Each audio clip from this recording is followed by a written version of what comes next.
अस्सलाम वालेकुम वरहमतुल्लाहि वबरकातुहू। बिस्मिल्लाहिर्रहमानिर्रहीम। आज भी हम आपके सामने 4 सवालात पेश करेंगे जिनके जवाबात भी हम मरहमत फरमाएंगे। आज का पहला सवाल है,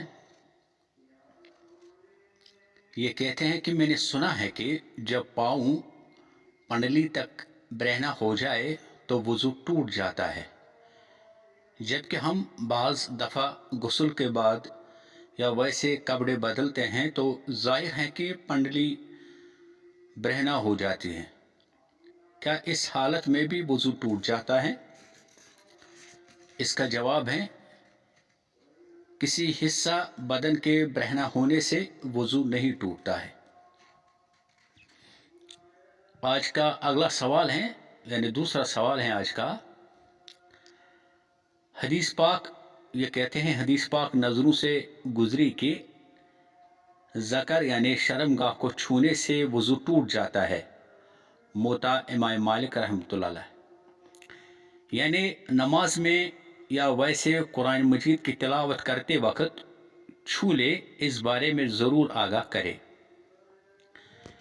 इसका जवाब है, शर्मगाह को हाथ लगाने से वज़ू नहीं टूटता। हदीस में वज़ू का हुक्म या तो इस्तिबाब के तौर पर है या लगवी वज़ू यानी हाथ धोने पर महमूल है।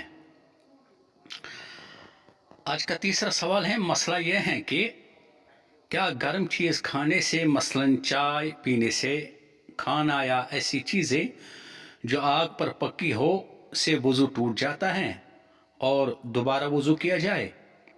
इसका जवाब, आग पर पकी हुई चीज़ खाने से वज़ू नहीं टूटता।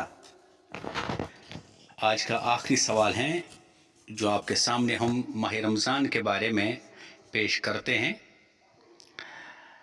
ये कहते हैं, अगर कोई शख्स बवजह बीमारी रमज़ान मुबारक के रोज़े न रख सके तो क्या वो करे, यानी वो क्या करे?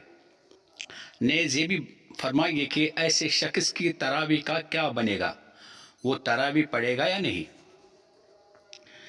इसका जवाब है, जो शख्स बीमारी की वजह से रोज़ा रखने की ताकत नहीं रखता उसे रोज़ा न रखने की इजाज़त है।